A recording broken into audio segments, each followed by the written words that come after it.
Praise the Lord, hallelujah. प्रभु की स्तुति हो, प्रभु की बड़ाई हो।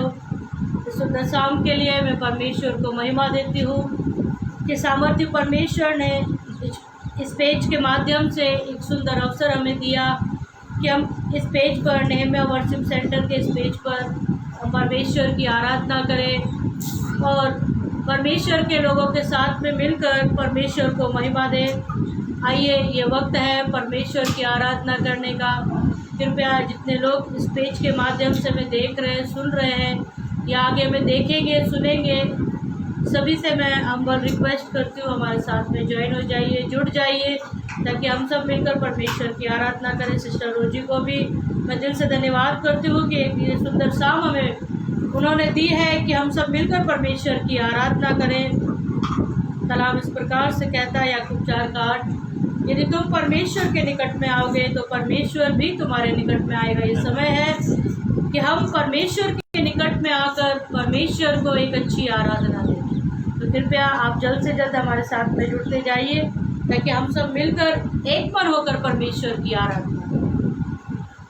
आइए, ये वक्त है दुआ का, प्रार्थना का, परमेश्वर की अगुवाई को मांगने का। अपनी आंखों को बंद करें और इस वक्त हम परमेश्वर की अगुवाई को मांगें, ताकि परमेश्वर हमें आत्मा में भरकर इस्तेमाल करें और हमें चलाए।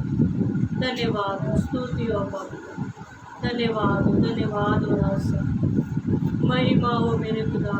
तेरा कलाम कहता है, मेरे पिता परमेश्वर, जहाँ तेरे नाम में 2 या 3 लोग इकट्ठे होते हैं प्रभु, तू उनके बीच में होता है। प्रभु, तू बड़ी पब्लिक के बीच में नहीं पिता, बहुत ज़्यादा पिता परमेश्वर लोग जमा हो तब तू आए, ऐसा नहीं पिता, लेकिन केवल तेरे नाम में 2 या 3 लोग भी इकट्ठा हो जाते तो उनके बीच में आता है। प्रभु, हम विश्वास करते हैं मेरे पिता, इस वक्त तेरी उपस्थिति हमारे बीच में। प्रभु, तेरी अगुवाई में हम चलना चाहते हैं। प्रभु, जिस प्रकार से मूसा तेरी अगुवाई को मांगता था मेरे परमेश्वर, जिस प्रकार से यहोशू तंबू में से ना निकलकर केवल तेरी ओर निहारता था, तेरी अगुवाई को मांगता था, वैसे ही हम तेरी अगुवाई को मांगते हैं मेरे पिता, ताकि प्रभु तेरी अगुवाई में हम एक अच्छी आराधना, एक स्तुति का बलिदान आपको चढ़ा सके। पिता, आप हमारी सहायता करें, आप हमारी मदद करें।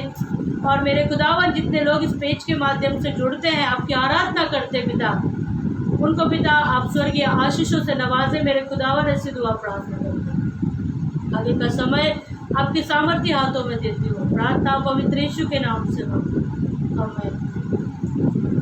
स्तुति हो, बड़ाई हो, प्रशंसा हो। आइए, इस वक्त एक गीत को गाकर परमेश्वर की आराधना करेंगे। कृपया आप यदि गीत को जानते हैं तो गाइए, अपने हाथों का इस्तेमाल करें, अपने मुखों का इस्तेमाल करें, क्योंकि कलाम इस प्रकार से कहता है, न तो वो मेल बलि से, न अन्न बलि से, परंतु अपनी बात के माने जाने से प्रसन्न होता है। खुदावन को ये अच्छा लगता है कि हम उसकी स्तुति करें, आराधना करें, क्योंकि कलाम कहता है, धर्मियों के तंबुओं में निरंतर जय जयकार की ध्वनि सुनाई देती है। जहाँ जिस जगह, जिस स्थान पर हम जब बैठ जाते, इकट्ठा हो जाते हैं, वही परमेश्वर का तंबू है। तो परमेश्वर के तंबुओं में निरंतर जय जयकार की ध्वनि सुनाई देती है। आइए, इस वक्त एक गीत को गाकर परमेश्वर की आराधना करें। धन्यवाद, स्तुति हो, महिमा हो, स्तुति। हर दे यीशु मुझे रूह से,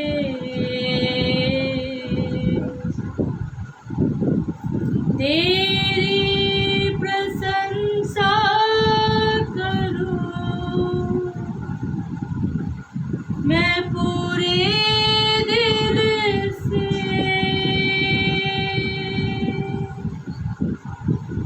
दिल से करूं सजदा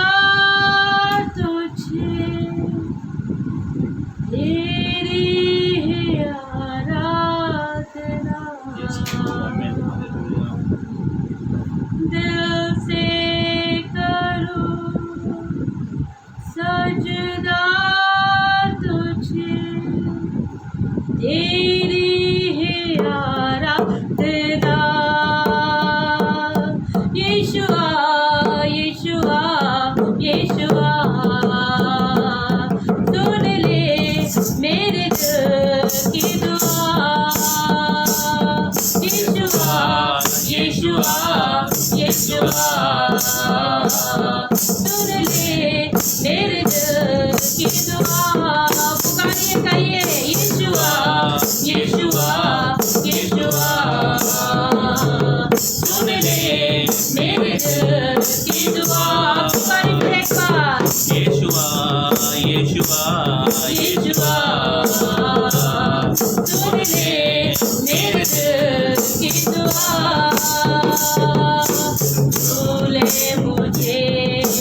भूले मुझे सामर्थ से कि मैं जीऊँ सिर्फ तेरे लिए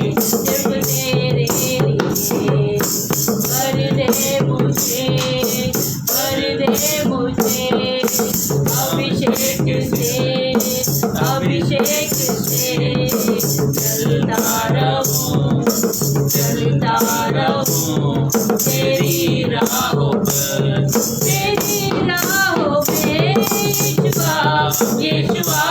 यीशुआ सुन ले मेरे दिल की दुआ। यीशुआ सुन ले मेरे दिल की दुआ। यीशुआ सुन ले मेरे दिल की दुआ। भर दे यीशु मुझे रूह से, तेरी प्रशंसा करूं मैं पूरे दिल से। गाइए भर दे यीशु मुझे रूह से, तेरी प्रशंसा करूं पूरे दिल से करूं हालेलुया सजदा तुझे, तेरी आराधना दिल से करूं सजदा तुझे, तेरी आराधना। यीशुआ सुन ले मेरे दिल की दुआ। यीशुआ सुन ले मेरे दिल की दुआ। फिर एक बार यीशुआ सुन ले मेरे दिल की दुआ।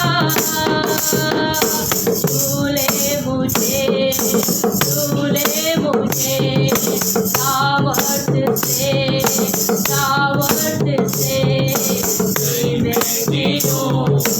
कि मैं जीऊँ सिर्फ तेरे लिए। भर दे मुझे अभिषेक से चलता रहूं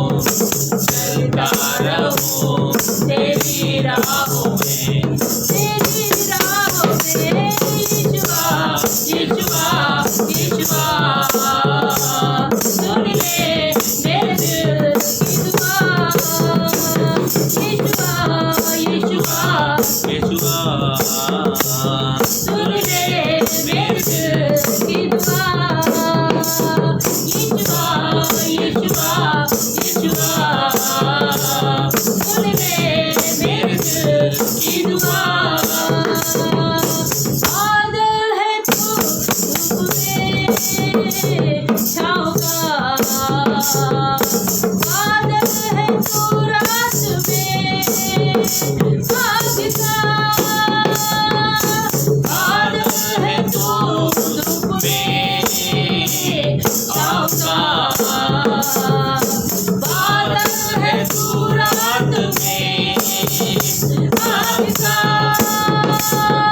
बहता झरना सूखी भूमि पर सागर में तू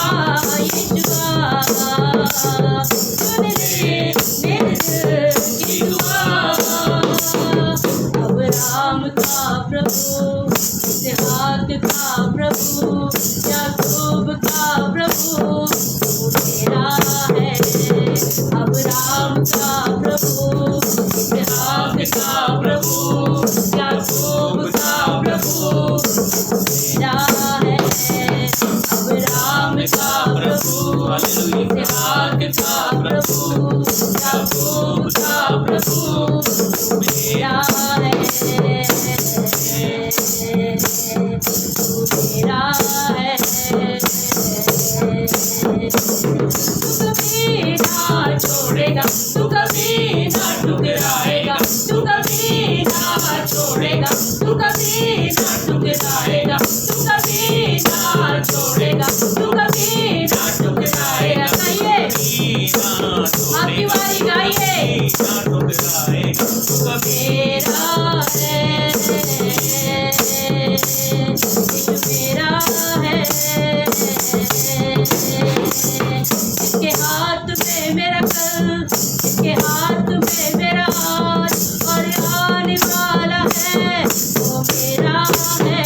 इसके हाथ में मेरा कल, इसके हाथ में मेरा आज और आने वाला कल, वो मेरा है। यीशु मेरा है। जादू होता है, चंगाई होती है, जादू होता है, रिहाई होती है, जादू होता है, सच्चाई होती है, जादू होता है, भलाई होती है। कहिए, जादू होता है, चंगाई होती है, जादू होता है, रिहाई होती है, जादू होता है, सच्चाई होती है। अब तो यहाँ है, रिहाई यहाँ है, अब तो यहाँ है, सच्चाई यहाँ है, अब तो यहाँ है, रिहाई यहाँ है, अब तो यहाँ है, भलाई यहाँ है। तेरा उठना बैठना तेरे लोगों में है, तेरा चलना फिरना तेरे लोगों में है, तेरा उठना बैठना तेरे लोगों में है, तेरा चलना फिरना तेरे लोगों में है। मेरे पास तेरा उठना बैठना तेरे लोगों में है, तेरा चलना फिरना तेरे लोगों में है। यीशु है यहाँ, तेरा राजा है यहाँ, यीशु है यहाँ, तेरा राजा है यहाँ। तेरा उठना बैठना तेरे लोगों में है, तेरा चलना फिरना तेरे लोगों में है, तेरा उठना बैठना तेरे लोगों में है, तेरा चलना फिरना तेरे लोगों में है। सजदा करूं, सजदा करूं, तेरा सजदा करूं, तेरा सजदा करूं, सजदा करूं, सजदा करूं, तेरा सजदा करूं, तेरा सजदा करूं, सजदा करूं, सजदा करूं, तेरा सजदा करूं, तेरा सजदा करूं। यीशु तू ही है, तेरे बिना कोई नहीं। यीशु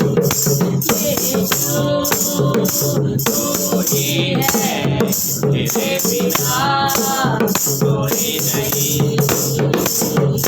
सजदा करूं, सजदा करूं, तेरा सजदा करूं, तेरा सजदा करूं, सजदा करूं, सजदा करूं, तेरा सजदा करूं, तेरा सजदा करूं, सजदा करूं, सजदा करूं, तेरा सजदा करूं, तेरा सजदा करूं, सजदा करूं, सजदा करूं,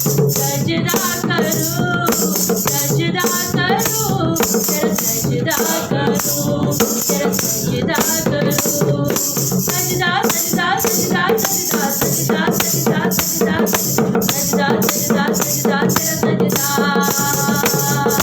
सजदा सजदा सजदा सजदा सजदा सजदा सजदा सजदा सजदा सजदा तेरा सजदा। सजदा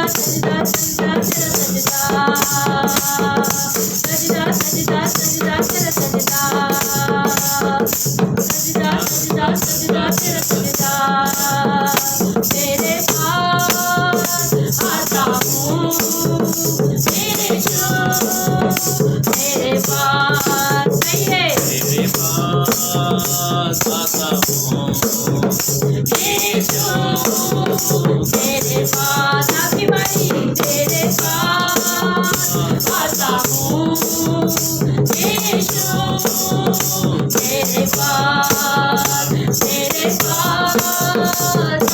हूँ यीशु तेरे पास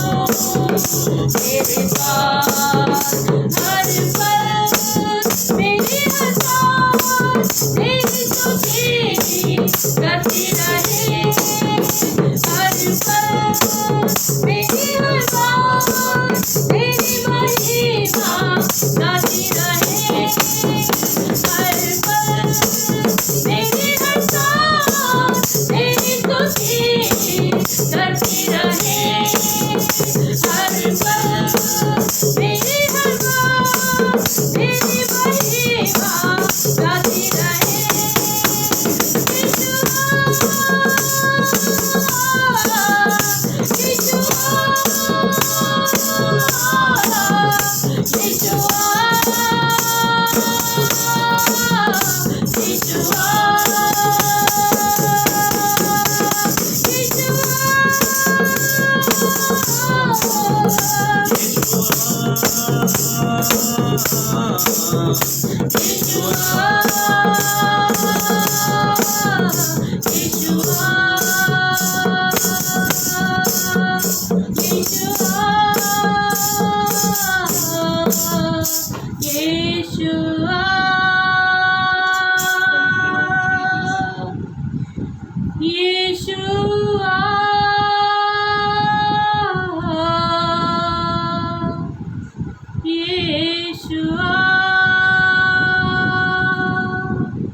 धन्यवाद हो मेरे सर्वशक्तिमान परमेश्वर, तो हमारे बीच में होकर हमारी अगुवाई को करता है, उसके लिए धन्यवाद यीशु। मेरे खुदावन, इस समय तक प्रभु आपने हमारी अगुवाई की, उसके लिए धन्यवाद पिता। आपकी उपस्थिति हमारे बीच में रही, उसके लिए धन्यवाद मेरे यीशु राजा।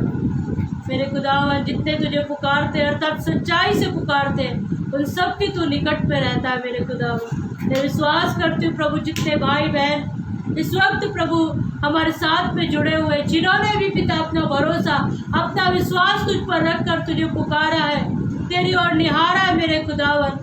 मेरे पिता परमेश्वर प्रभु, उन्होंने ज्योति को पाया है मेरे खुदावन।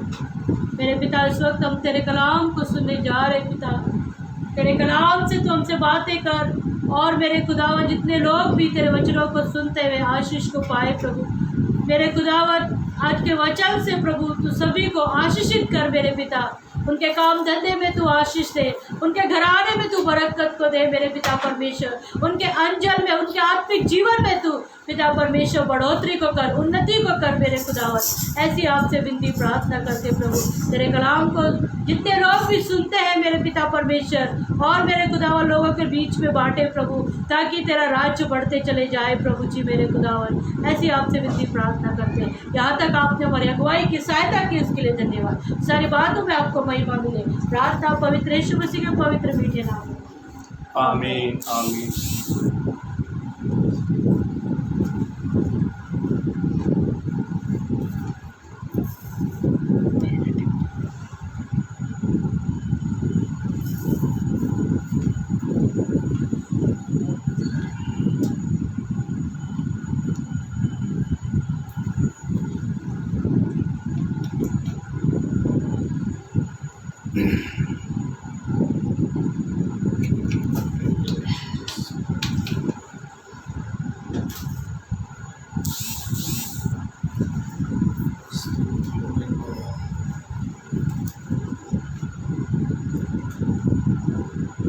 Praise the Lord. प्रभु के नाम की स्तुति हो, प्रभु के नाम की बढ़ाई हो। मैं एक बार फिर मैं अमन दुग्गल मुंबई से आप सभी को और हमारी बहन रोजी सिस्टर जी को मैं दिल से धन्यवाद देता हूँ, जो कर्नाटका से है, जो उन्होंने मुझे एक मौका दिया।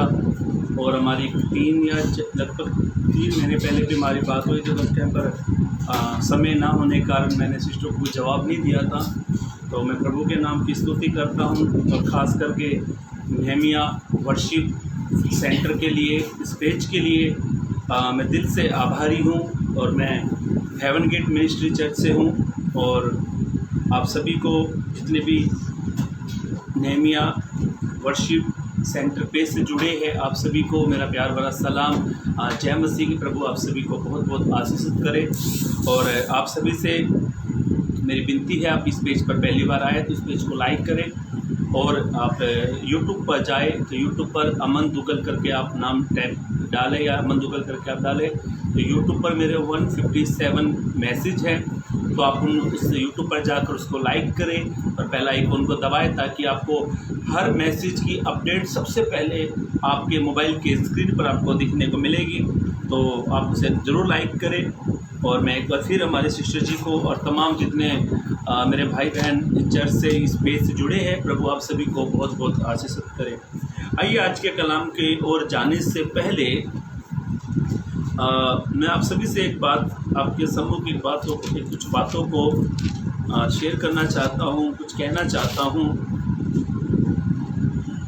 कई बार आज हमारे हालात, हमारे देश के हालात परिस्थिति को देखकर कई बार हम इन बातों को लेकर चिंतित हो जाते हैं या फिर हम चिंता करने लग जाते हैं और कई बार हमको ऐसा लगता है ये काम, ये मुसीबत, ये समस्या, ये प्रॉब्लम्स ये हमारे लिए कैसी है, कठिन है।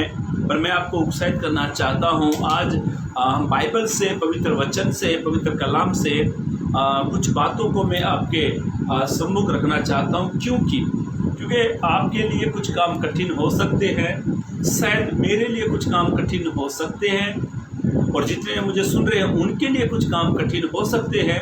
पर मैं आपको एक बात कहना चाहता हूँ, हमारे प्रभु के और या हमारा प्रभु है जिसकी हम उपासना करते हैं, जिसकी हम आराधना करते हैं, हमारे लिए वे काम कठिन हो सकते हैं पर हमारे प्रभु के लिए कोई काम कठिन नहीं हो सकते। बोलो हालेलुया। चलिए आज के वचन की ओर जाने से पहले पवित्र वचन इस प्रकार से कहता है, जब परमेश्वर ने अब्राहम को चुना, जब प्रभु ने अब्राहम को चुना, मैं थोड़ा सा इस बात से चिंतित हूँ, सोचता हूँ मैं थोड़ा सा, क्योंकि मेरी लैंग्वेज हिंदी है और जो कर्नाटक के जो मेरे भाई बहन हैं उनकी लैंग्वेज थोड़ा अलग है, तो थोड़ा लैंग्वेज में भी आप एडजस्ट कीजिए थोड़ा सा। यदि आपको समझ में नहीं आ रहा तो मैं कोशिश करूँगा आपको अच्छे से अच्छे हिंदी बोलने के लिए, ताकि आप समझ जाएं। और मैं विश्वास करता हूँ आप जो वचन हम सीखने वाले, जो वचन को हम लोग मनन करने वाले हैं, प्रभु आप सभी को समझने के लिए प्रभु आपको सहायता करे।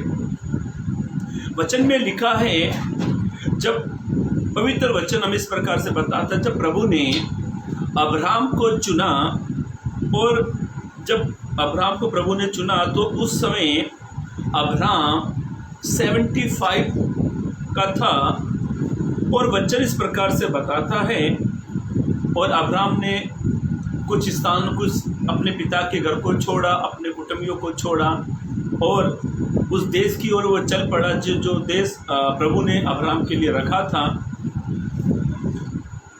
पर अब्राहम के त्यागने से, अब्राहम ने जो त्याग किया था प्रभु के लिए, एक बात उसके जीवन में थी, वो ये थी कि सारा जो थी, अब्राहम की जो पत्नी थी, उसको कोई संतान नहीं थी और वो बांझ थी। बाइबल बताती है वो बांझ थी और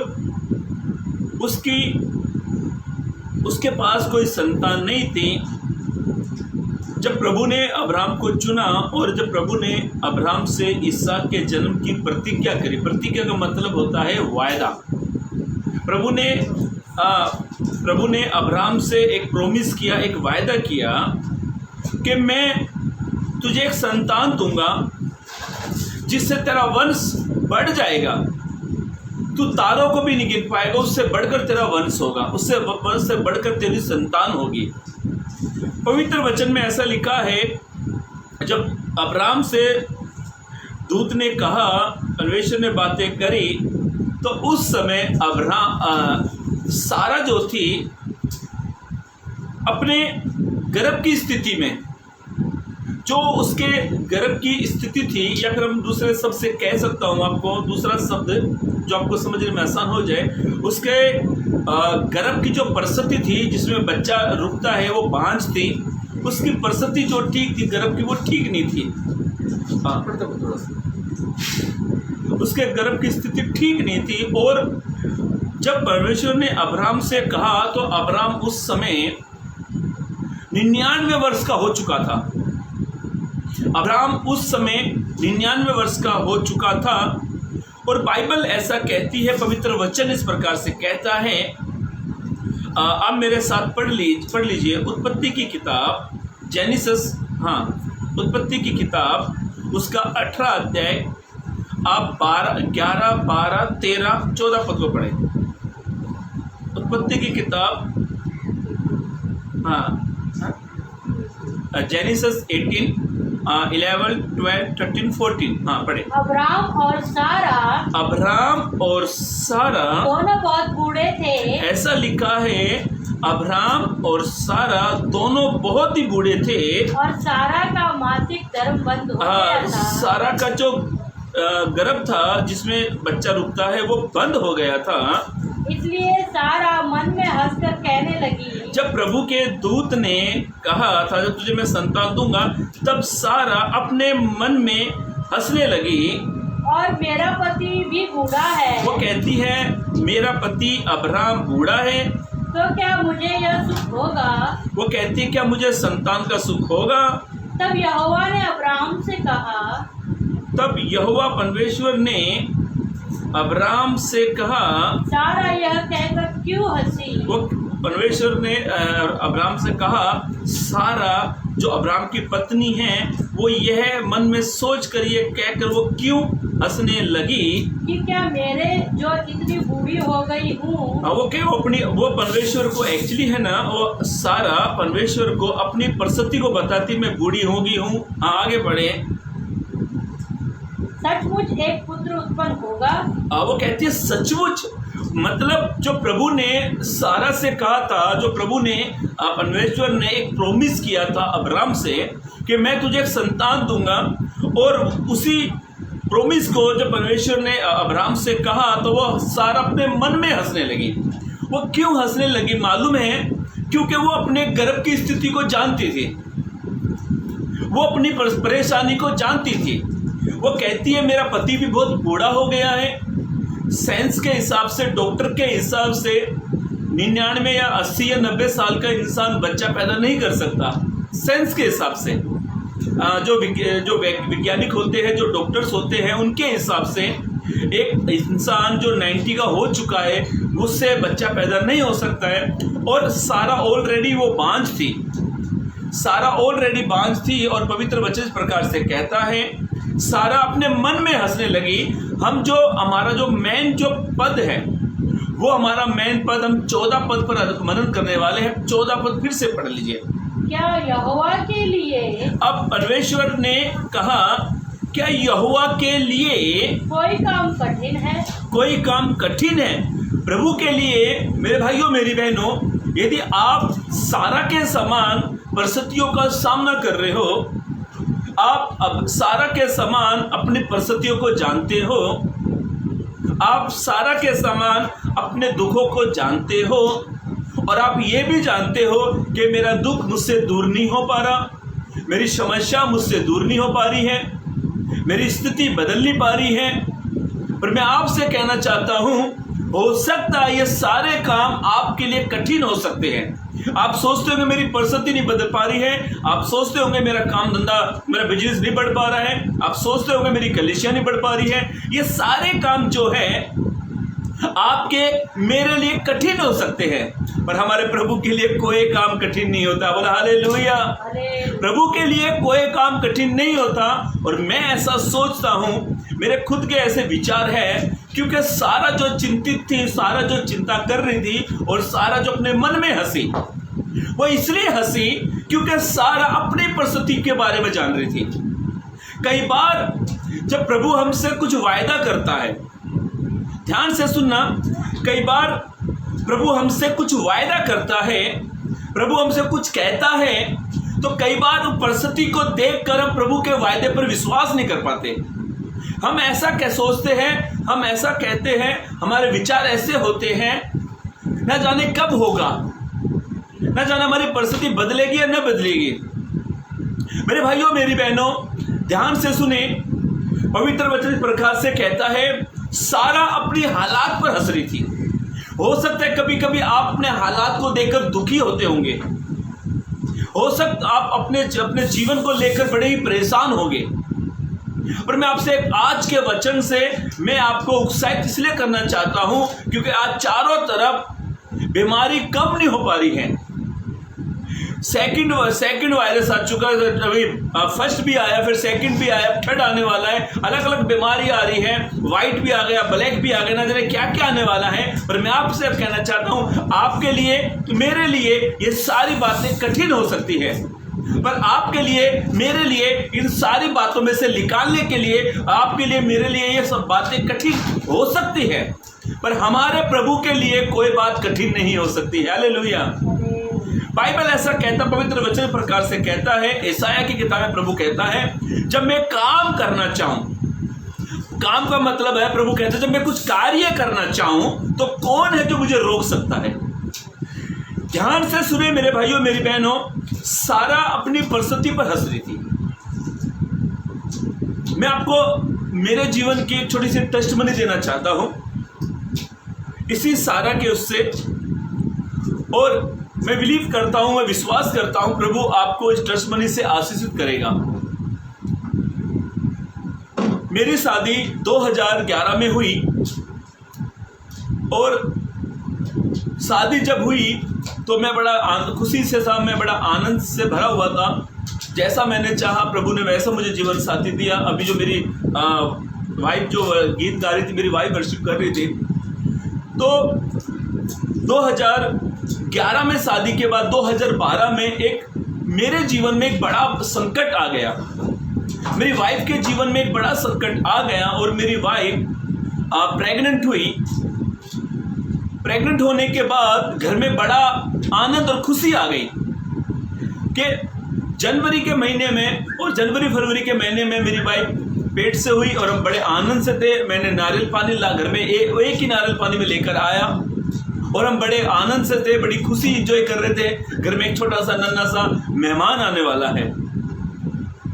वो जो खुशी थी वो चंद दिनों की खुशी थी। ऐसा हुआ मेरी वाइफ को ब्लीडिंग होना चालू हो गया। ब्लीडिंग होना जब चालू हुआ, और उन दिनों में मेरे हालात परिस्थिति ठीक नहीं थे, उन दिनों में मेरे पास पैसे की बहुत कमी थी, बहुत घटी थी, और मैं डॉक्टर के पास गया और डॉक्टर ने कहा सोनोग्राफी आप निकालें। उन दिनों में 2012 में सोनोग्राफी 700 रुपये में होती थी, सोनोग्राफी 700 रुपये में होती थी, और मैं बड़ा चिंतित हुआ। मेरे पास 700 रुपीज़ नहीं थे, और मैं 700 रुपीज़ के लिए कई लोगों के पास में गया, प्लीज़ आप मेरी हेल्प कीजिए। जहाँ पर मैं काम करता था वहाँ पे भी गया, 700 रुपये मुझे मिल नहीं पाए, और ऐसे करते करते लगभग कई दिन एक महीना लगभग हो चुका था। मेरी वाइफ की ब्लीडिंग बंद नहीं हो पा रही। उसके बाद मैं उल्लासनगर में आया, मेरे ससुराल में आया, और यहाँ पर आके देखा तो मेरे सीनियर पास्टर भी वो भी कहीं गए हुए थे मीटिंग के बाद, मीटिंग को लेने के लिए बाहर। जब हमने पैसों का अरेंज किया और जब सोनोग्राफी निकाली, देखो जब सोनोग्राफी या हम लोग रिपोर्ट का इंतजार करते हैं तो हमारे पास दो शब्द आते हैं रिपोर्ट में, या तो नेगेटिव या पॉजिटिव। नेगेटिव शब्द क्या करता है हमारे जीवन में, पॉजिटिव जो शब्द आता है हमारे जीवन में खुशी को लेकर आता है। जब एक बहन या एक महिला जब प्रेग्नेंट होती है तो वो हमेशा पॉजिटिव रिपोर्ट के बारे में सोचती है कि मेरी रिपोर्ट पॉजिटिव आनी चाहिए। डॉक्टर ने जब सोनोग्राफी निकाली और निकालने के बाद डॉक्टर ने कहा आपने बहुत लेट कर दिया। मैंने पूछा क्यों डॉक्टर साहब, ऐसा क्यों आपने कहा? बोला जो बच्चा है वो राइट साइड की ट्यूब में है, और उसने मुझे ऐसे करके समझाया। बोला ये ऐसा उसने बताया, बोले ये ट्यूब है, हर एक महिला के अंदर, हर एक पुरुष के अंदर राइट और लेफ्ट में ट्यूब होती है, और जो महिलाओं के अंदर जो उनके गर्भ में जो ट्यूब होती है 6 मंथ ये साइड से मासिका, तो 6 मंथ वो वहाँ से वो साइड से मासिक, दूसरे शब्द में कहने में समझ चाहता हूँ पीरियड कह सकते हैं।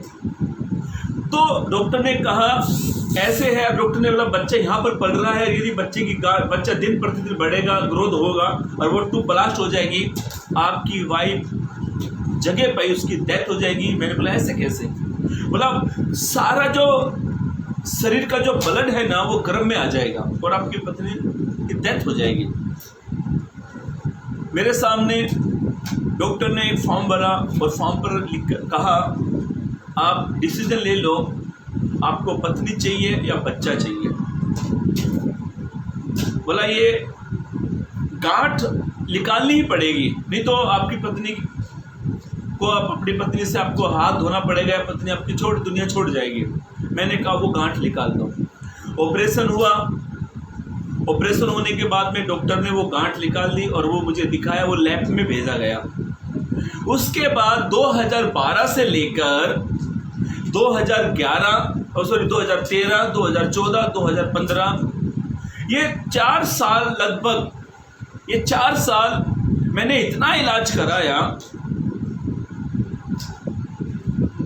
जैसा डॉक्टर ने कहा वैसा ही कराया, क्योंकि मेरी वाइफ का राइट साइड का ट्यूब निकाल दिया गया था और लेफ्ट साइड का जो ट्यूब था वो काम नहीं कर रहा था बराबर से। अंडे बनते थे, गंदे अंडे बनते थे और कम मात्रा में बनते थे।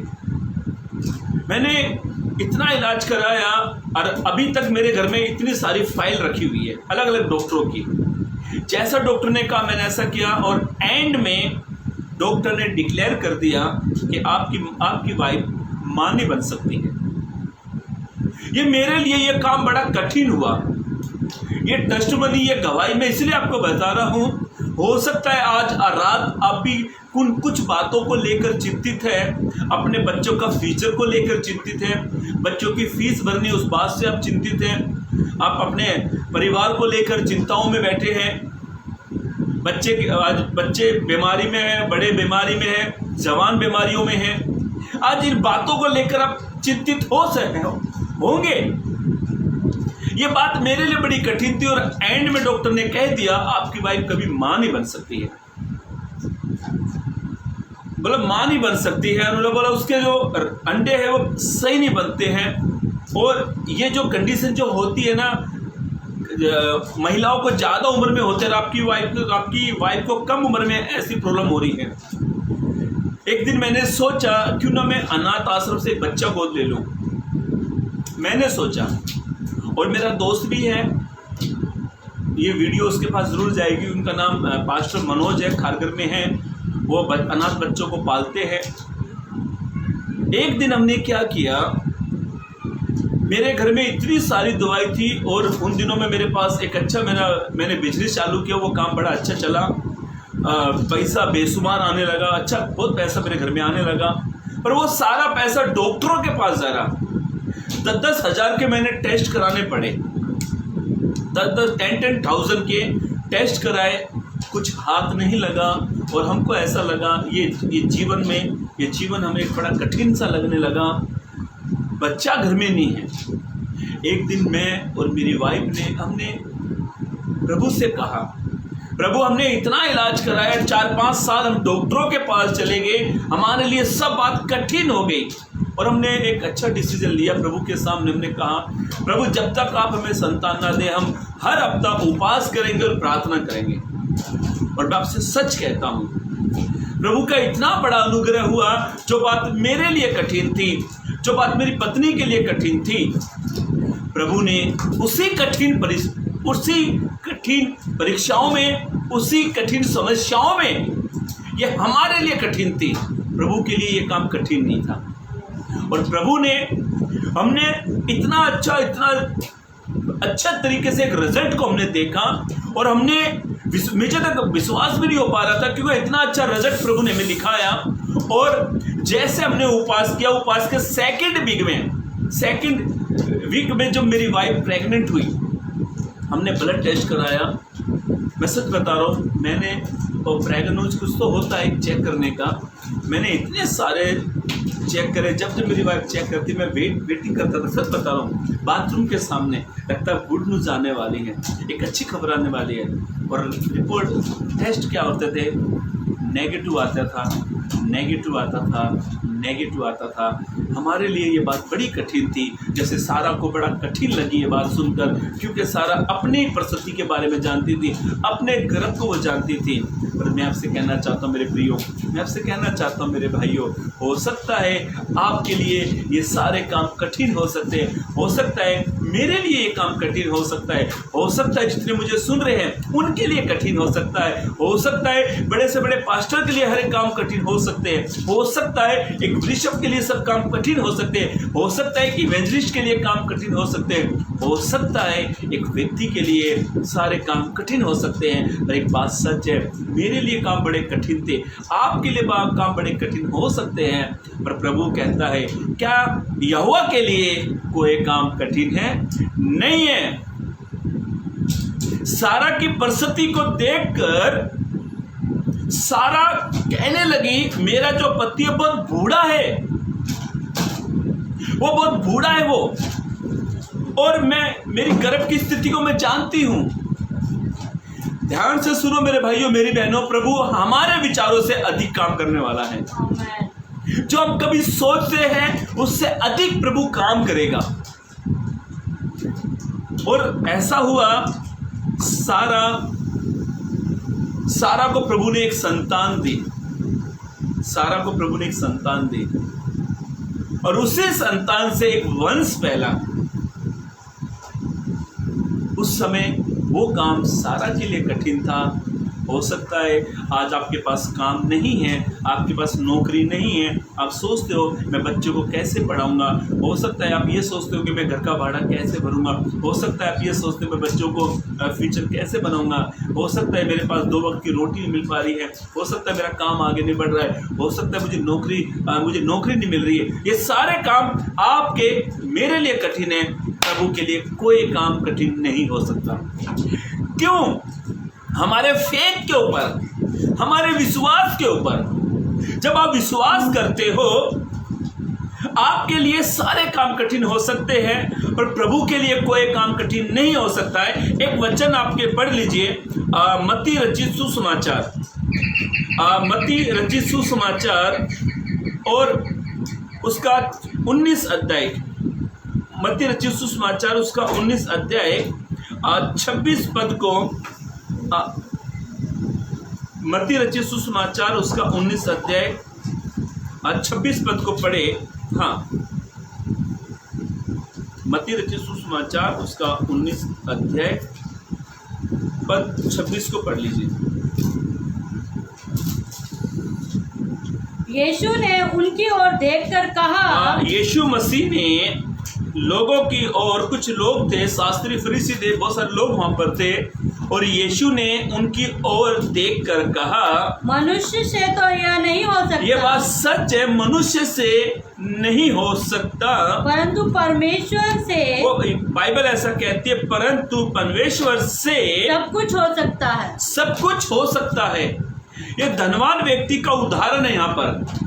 मेरे भाइयों मेरी बहनों, सच बात है, मनुष्य के लिए, उसके जीवन के लिए सब काम कठिन है। हर एक इंसान के लिए पहाड़ जैसी जिंदगी जीनी है, उसके लिए काम कठिन है। और मैं आपसे कहना चाहता हूँ, जिसकी मैं आराधना करता हूँ, जिसकी आप आराधना करते हैं, जिसके सारा लोग आराधना करते हैं, जिसके सामने लोग अपने घुटने टेकते हैं, सर झुकाते हैं, हाथ उठाते हैं, उस प्रभु के लिए कोई भी काम कठिन नहीं है। क्योंकि बाइबल पवित्र वचन ऐसा लिखा, यीशु ने कहा मनुष्य से तो नहीं हो सकता, परंतु परमेश्वर से सब कुछ हो सकता है। हालेलुया, परमेश्वर से सब कुछ हो सकता है।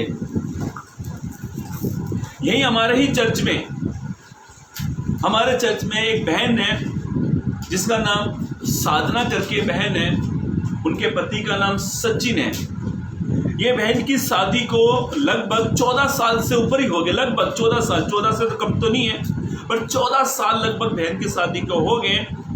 और एक बार मैं मेरे ही चर्च में प्रचार कर रहा था और मैंने कहा था एक वचन में कि परमेश्वर महान है, और मैंने कहा परमेश्वर महान है और आश्चर्य अद्भुत काम करने वाला ईश्वर है वो। बस हमें एक फेथ करना है, विश्वास करना है, मैं कुछ नहीं कर सकता, प्रभु सब कुछ कर सकता है। और मालूम है ये बहन को 14 साल हो गए, 14 साल तक इनके पास कोई संतान नहीं थी। जब इन्होंने सारी बातों को हटाकर, इनके लिए वो जीवन, उस समय उनके लिए वो सब काम कठिन लग रहे होंगे, पर जब इन्होंने पूरे तरीके से भी ये रेडी हुए, तैयार हुए प्रभु के लिए, प्रभु ने एक नहीं 2 जुड़वा बच्चे इनको दिए। आप अपने जीवन में आप इन बातों को, अपने मन में से नेगेटिव पॉइंट्स, नेगेटिव से विचारों को, नेगेटिव बातों को निकाले और पॉजिटिव शब्द को अपने मन में रखे। मेरे प्रभु से सब काम हो सकते हैं। बाइबल ऐसा कहती है, पवित्र वचन इस प्रकार से कहता है। आइए मैं आपको एक दूसरा उदाहरण, और सारा के लिए परमेश्वर ने कहा, परमेश्वर के लिए कोई काम कठिन नहीं है, और परमेश्वर ने सारा को एक संतान दी जिसका नाम उन्होंने इसहाक रखा, और उसके द्वारा उसका वंश फैला। इसीलिए मेरे भाइयों मेरी बहनों, पहली बात मैं बताना चाहता हूँ, प्रभु के लिए कोई काम कठिन नहीं है। चलिए एक दूसरा उदाहरण लोग देखते हैं। आइए मेरे साथ लिखा ले निर्गमन की किताब, निर्गमन की किताब उसका 14 अध्याय, निर्गमन उसका 14 अध्याय को निकाले और आप पढ़े उसका 11, एक मिनट, निर्गमन की किताब उसका 14 अध्याय 13 से 15 पढ़े। मूसा ने लोगों से कहा, मूसा एक नबी है और खुदा का दास है, और जब प्रभु ने मूसा को एक काम दिया, जाकर तू इजरायलियों को आज़ाद कर। बाइबल ऐसा बताते 430 वर्ष तक इजरायली लोग गुलामी की दशा में थे, और जब प्रभु ने मूसा से कहा जाकर तू मेरे लोगों को आज़ाद कर, मूसा गए और मूसा ने इजरायलियों को मिस्र देश से आज़ाद किया। और उसके बाद में जब मूसा उनको लेकर कनान देश की ओर यात्रा की, आगे पढ़े। मूसा ने लोगों से कहा, डरो मत। उसने कहा तुम डरो मत, खड़े खड़े वो उद्धार का काम देखो। वो मूसा कहता खड़े खड़े वो उद्धार का काम तुम देखो, जो यहोवा आज तुम्हारे लिए जो यहोवा आज। मूसा ने ये नहीं कहा कल या परसों, मूसा ने कहा परमेश्वर ने तुम्हारे लिए जो काम करने वाला उसको वेटिंग में नहीं रखा है। आगे पढ़े। हाँ, यहोवा आज तुम्हारे लिए करेगा। पवित्र वचन में ऐसा लिखा है, मूसा ने कहा यहोवा जो काम तुम्हारे लिए करेगा वो आज करेगा। हाँ, क्योंकि जिस मिस्रियों को तुम देखते हो उनको फिर कभी ना देखोगे। मैं आपसे इस बात को, ये वचन मेरा पढ़ाने का उद्देश्य क्या है, इसका मतलब क्यों है। बाइबल ऐसा कहती है जब इजरायली लोग 430 वर्ष के बाद गुलामी में से निकले, उनके सामने लाल समुद्र था, और ये लाल समुद्र इतना गहरा था कि इजरायली वो मिस्री लोग डूबे ना तो उनके अता पता भी नहीं लगा। पीछे फिरौन की सेना है, बाइबल ऐसा कहता है पीछे फिरौन की सेना है, और फिरौन 600 रथ लेकर आया हुआ है। आगे लाल समुद्र है, पीछे फिरौन है। बाइबल के जानकार, बाइबल के बुद्धिजीवी ऐसा कहते हैं दाएं और बाएं बड़ी बड़ी चट्टान थी। इंसान को भागने के लिए जब पीछे दुश्मन हो या तो आगे लाल समुद्र, पीछे फिरौन की सेना, तो दाएं बाएं बचने का रास्ता तो होगा, पर वहां पर ऐसा कुछ नहीं था। बाइबल के जानकार ऐसा कहते हैं उस समय इजरायली लोग मूसा के विरुद्ध कुड़कुड़ाने लगे, दुहाई देने लगे, क्या तू हमें यहां मरने के लिए लाया है। मालूम है वे लोग खुदा के उस काम को भूल गए, जो उस काम को मूसा बार बार कहता था परमेश्वर के बलवंत हाथ को देखो जो तुम्हें दासों की गुलामी से निकाल कर लाया है। और बाइबल ऐसा कहती है ये चिंतित होने लगे। ये किस बात को लेकर डर रहे थे मालूम है? ये फिरौन की सेना उसको लेकर नहीं डर रहे थे, आगे जो लाल समुद्र उसको लेकर नहीं डर रहे थे, ये इस बात से डर रहे थे अब फिरौन हमको मार डालेगा। अब फिरौन क्या करेगा? मार डालेगा। और उस समय जब मूसा ने कहा तुम मत डरो, मत घबराओ, जैसे आज इस बीमारी को लेकर सब डरे हुए, सब घबराए हुए हैं, तो मैं आपसे कहना चाहता हूँ ये बीमारी आपके लिए बड़ा संकट जैसा दिख रही है, ये बीमारी आपको डरा रही है, ये बीमारी आपको चिंतित कर रही है। तो मैं आपसे एक बात कहना चाहता हूँ, हो सकता है आप बड़े घबराए होंगे, हो सकता है आप डरते होंगे, पर मैं आपसे कहना चाहता हूँ प्रभु के लिए कोई काम कठिन नहीं है। मूसा जानता था, मूसा परमेश्वर की सामर्थ को जानता था। मूसा के पास जो लाठी थी उसको मूसा ने लाल समुद्र में मारी, और ऐसा लिखा है पवित्र वचन ऐसा कैसा समुद्र 2 भाग में हो गया। इसका 21 और 22 पद को पढ़ लीजिए। तब मूसा ने अपना हाथ समुद्र के ऊपर बढ़ाया, तब मूसा ने अपना हाथ समुद्र की ओर बढ़ाया, और यहोवा ने रात भर प्रचंड पुरवाई चलाई। यहोवा ने रात भर हवा चलाई। वो क्यों चलाई मालूम है? इस्राएल मिस्रियों को रोकने के लिए। और समुद्र को 2 भाग करके, समुद्र को 2 भाग करके जल ऐसा हटा दिया जिससे उसके बीच सूखी भूमि हो गई। तब इस्राएली समुद्र के बीच स्थली स्थल पर होकर वे चले, और जल उनकी दाहिनी और बाईं ओर दीवार का काम कर देता था। वह कितना अद्भुत कार्य था ये। पानी ऐसा है और पानी ऐसा खड़ा हुआ दीवार के समान। ये काम उनके लिए कठिन था, इजरायली लोग के लिए ये समस्या बड़ी कठिन थी। पर मैं आपसे कहना चाहता हूं प्रभु के लिए ये काम कठिन नहीं था। सोचो कितना बड़ा चमत्कार है ये। दीवार, पानी ऐसे खड़ा हो गया जैसे मानो दीवार है, साफ लिखा वचन में। मेरे भाइयों मेरी बहनों, ये इसीलिए हुआ क्योंकि भजन संहिता 86 उसके 16 पद को 10 पद पढ़े। भजन संहिता 86 उसका 10 पद जल्द से जल्द पढ़े। भजन संहिता 86 उसका 10 पद को पढ़े।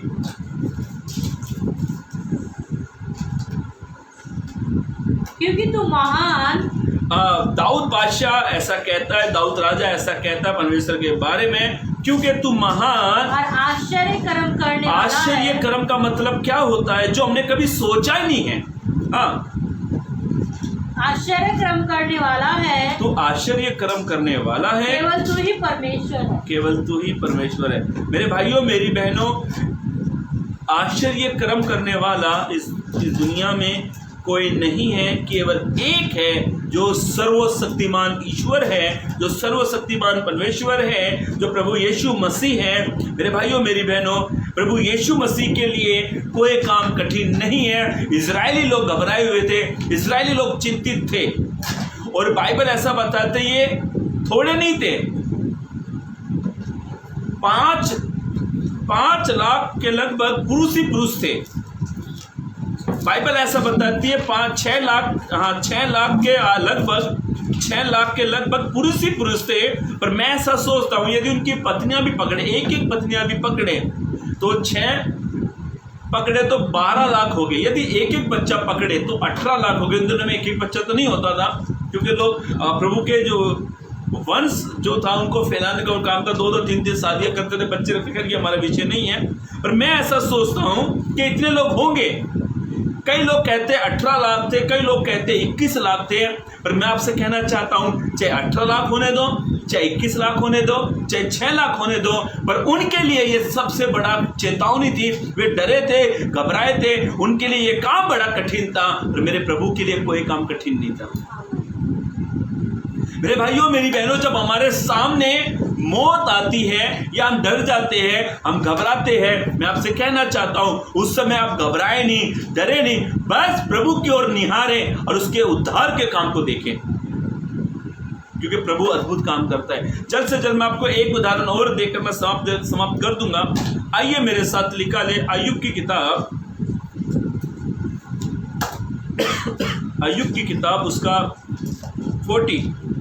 42 पद को लिखा ले, अध्याय को लिखा ले। अय्यूब की किताब 42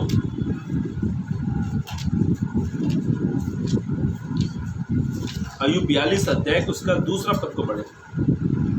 मैं जानता हूँ कि अभी बाइबल ऐसा कहते हैं, अय्यूब कहता है मैं जानता हूँ कि तू सब कुछ कर सकता है। देखो अय्यूब मालूम है कौन सी परिस्थिति में कह रहा है।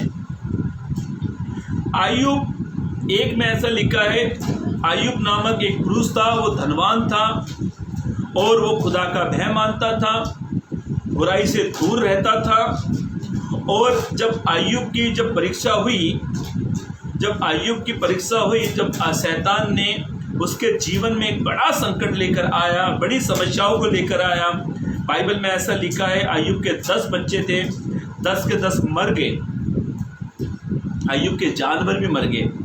और यहाँ तक कि अय्यूब की पत्नी ने उस पर इल्ज़ाम लगा, वो कहती तू अब तक अपनी खराई पर बना है, अब तक तू अपने विश्वास के जीवन बनाया, अब तू परमेश्वर की निंदा कर।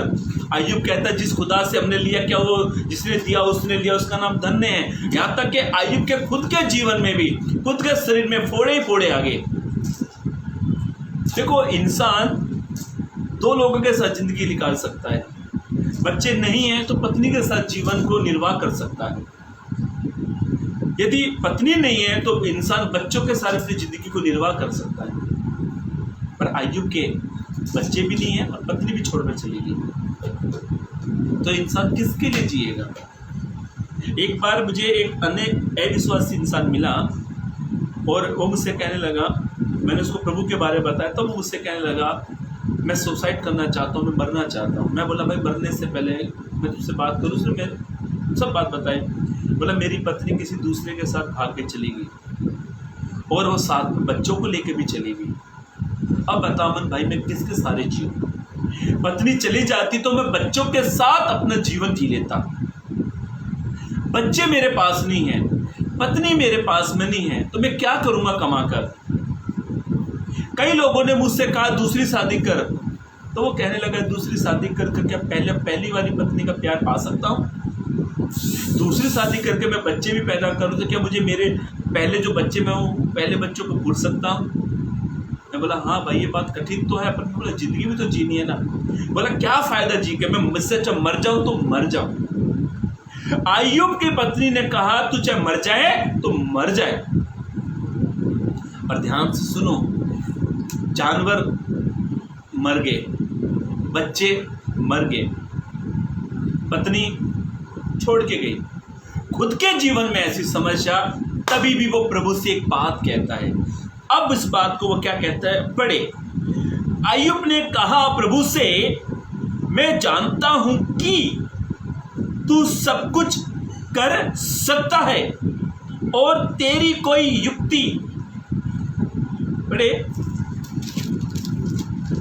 मैं जानता हूँ कि तू सब कुछ कर सकता है। ध्यान से सुनो, अय्यूब क्या कह रहा है। वो कहता है मैं जानता हूँ प्रभु तू सब कुछ कर सकता है और तेरी युक्तियों में से कोई रुक नहीं सकता। वो कहता तेरे जो युक्ति है, युक्ति का मतलब होता है तेरे जो काम है वे एक भी नहीं रुक सकते। बोलो हालेलुया। आप अपनी परिस्थिति में एक ही बात कहना, प्रभु जो तेरे जो कार्य है वो कभी रुक नहीं सकते हैं। तू जो प्लानिंग कर सकता हो कभी फेल नहीं हो सकती है। तू जो काम कर सकता उसे कोई रोक नहीं सकता, क्योंकि यीशु मसीह आज कल युगानुग एक सा खुदा है। हालेलुया।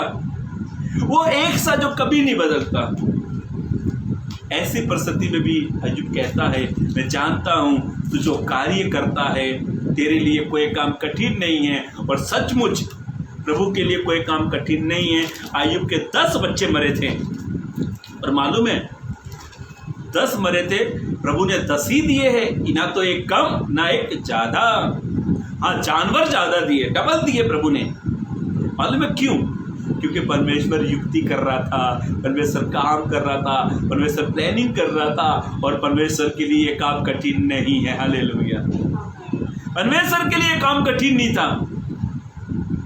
अय्यूब को नहीं मालूम था मेरी संतान मुझे मिलने वाली है। अय्यूब को नहीं मालूम था मेरे जानवर डबल मिलने वाले हैं। अय्यूब को नहीं मालूम था कि मेरा शरीर जो फोड़ों से वो ठीक हो जाएगा। अय्यूब इतना जानता था कि मेरे परमेश्वर के लिए कोई काम कठिन नहीं है। हालेलुया। मेरे खुदा के लिए कोई काम कठिन नहीं है, क्योंकि मेरा खुदा जो करता है, जो कहता है, बाइबल कहती है आकाश और पृथ्वी टल सकती है पर उसकी कही हुई बातें कभी नहीं टलती हैं। एक वचन पढ़ लीजिए, मैं आपको उत्साहित करना चाहता हूँ। इर्मिया भविष्यवक्ता की किताब, इर्मिया भविष्यवक्ता की किताब, उसका 32 अध्याय को निकाले जल्द से जल्द। इर्मिया भविष्यवक्ता की किताब, ये किताब आपको मिलेगी यशायाह की बात, और इर्मिया 32 अध्याय का 17 पद और उसका 27 पद को पढ़े। पहले 17 पढ़ ले। इर्मिया कहता है, हे प्रभु यहोवा, तूने बड़ी सामर्थ, वो कहता है, इर्मिया भविष्यवक्ता परमेश्वर से कहता है, हे प्रभु तूने बड़ी सामर्थ और बढ़ाई हुई भुजा से, वो कहता है तेरी बढ़ाई हुई भुजा से आकाश पृथ्वी को बनाया है, आकाश और पृथ्वी को बनाया है। तेरे लिए वो कहता है, प्रभु तेरे लिए कोई काम कठिन नहीं है। आमीन। वो कहता तेरे लिए कोई काम कठिन नहीं है, क्योंकि तू आकाश बनाए, तू उस दुनिया का, पृथ्वी का क्रिएटर है। तेरे लिए कोई काम कठिन नहीं है। सोचो, जिसने आकाश बनाया, जिसने पृथ्वी बनाई, जिसने आपको बनाया, जिसने मुझे बनाया, जो हमारा क्रिएटर है, जो आपका क्रिएटर है, जो पूरी दुनिया का क्रिएटर है, क्या उसके लिए कोई काम कठिन है? नहीं है। आप अपने जीवन में एक बात याद रखें, मुझे बनाने वाला जो खुदा है उसके लिए कोई काम कठिन नहीं है। इसी का 27 पद पढ़ ले प्लीज। मैं तो सब प्राणियों का परमेश्वर यहोवा हूँ। अब परमेश्वर कहता है अपने बारे में कि मैं तो सब प्राणियों का मतलब है मैं सबका, हाँ, परमेश्वर यहोवा हूँ। हाँ, क्या मेरे लिए कोई भी काम कठिन है? आमीन। परमेश्वर कहता है मैं सबका खुदा हूँ। परमेश्वर कहता है मैं सबका खुदा हूँ, मेरे लिए कोई काम कठिन नहीं है। मेरे भाइयों, मेरी बहनों, भले हम अलग अलग भाषा बोलने वाले हैं, भले हम अलग अलग लैंग्वेज को यूज करते हैं, मैं आपसे कहना चाहता हूँ, हम कोई भी लैंग्वेज से बात करें, हमारा खुदा हमारी भाषा को समझता है, हमारा खुदा हमारे विचारों को जानता है। परमेश्वर ने कहा मेरे लिए क्या कोई भी काम, वापिस पढ़े 27 पद को प्लीज। मैं तो सब प्राणियों का परमेश्वर यहोवा हूँ। परमेश्वर कहता है मैं प्राणियों का, प्राणी को मतलब मानो किसके बारे में परमेश्वर कह रहा है? इंसानों के बारे में। परमेश्वर कहता है मैं सब इंसानों का परमेश्वर हूँ। हाँ, क्या मेरे लिए कोई भी काम कठिन है? मेरे लिए कोई भी काम कठिन है? परमेश्वर के लिए कोई कठिन नहीं है। आप सोचते मेरे हालात परिस्थिति ठीक नहीं है, तो आपका खुदा के लिए ये काम कठिन नहीं है। वो आपके हालात परिस्थिति को ठीक करेगा। यदि आपके पास संतान की आशीष नहीं है, आप वो सालों से इलाज करा रहे हो, तो मैं आपसे कहता हूँ आपका खुदा के लिए ये काम कठिन नहीं है। आपका घर मकान नहीं बन पा रहा है, तो मैं आपसे कहना चाहता हूँ प्रभु के लिए ये काम कठिन नहीं है। और आप के घराने को बदलने के लिए, आपके जीवन को बदलने के लिए, आपकी परिस्थिति को बदलने के लिए प्रभु कहते हैं मेरे लिए कोई काम कठिन नहीं। प्रभु इस वचनों के जरिए आपको आशीष दे, चलने के लिए मदद और सहायता करे। जय मसीह की। Praise the Lord. God bless you.